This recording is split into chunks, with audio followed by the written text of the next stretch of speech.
Je suis venue au monde à Mont-Laurier, dans le Québec. J'ai été élevée là jusqu'à l'âge de 10 ans. Sur quoi la famille a déménagé dans l'Abitibi. Et puis mon père était ouvrier, alors il s'absentait souvent pour travailler en dehors, parce qu'on était d'un petit village tout près de Val-d'Or.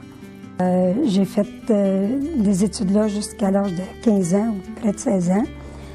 Je voulais continuer des études par après, mais parce qu'on était une famille de 10, mes parents n'avaient pas les moyens de m'envoyer en dehors. Alors, ils ont déménagé dans Val-d'Or, mais il n'y avait pas les cours que je voulais prendre ou que j'aurais eu besoin.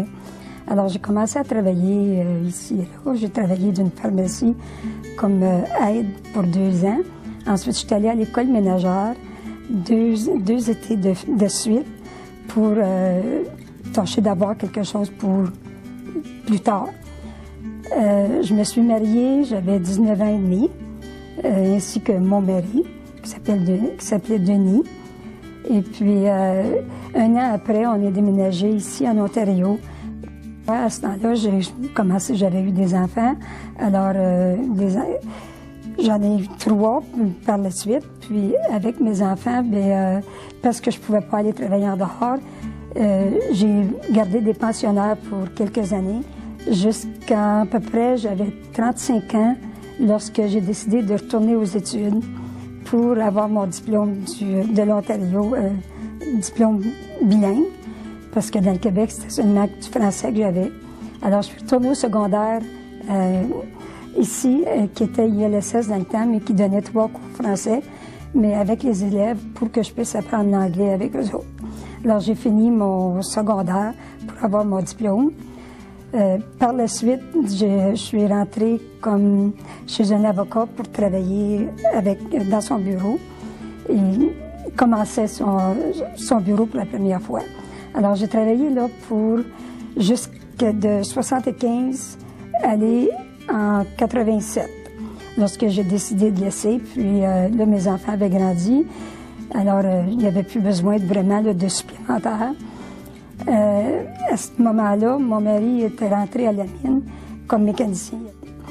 Et puis, moi, j'avais décidé de ne pas travailler, mais à partir de ce temps-là, je m'ennuyais. Alors, j'ai commencé à faire de la suppléance à Villa Française pour remplacer des professeurs ici et là lorsqu'ils s'absentaient.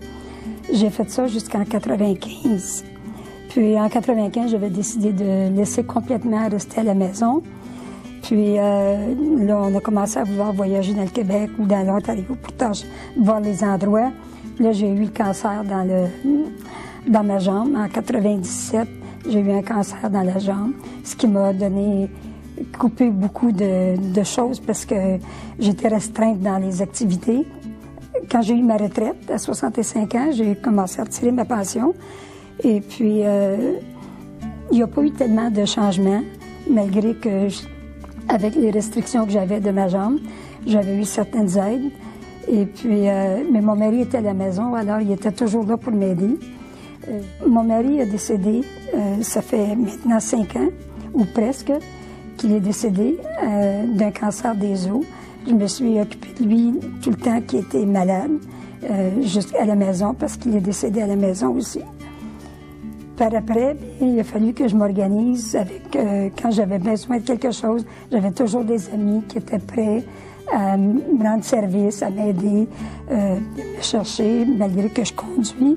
Mais quand il y avait une tempête, je n'osais pas conduire parce que si c'était glissant, j'avais peur de tomber pour ne pas déranger ma jambe parce que je suis restreinte pour marcher.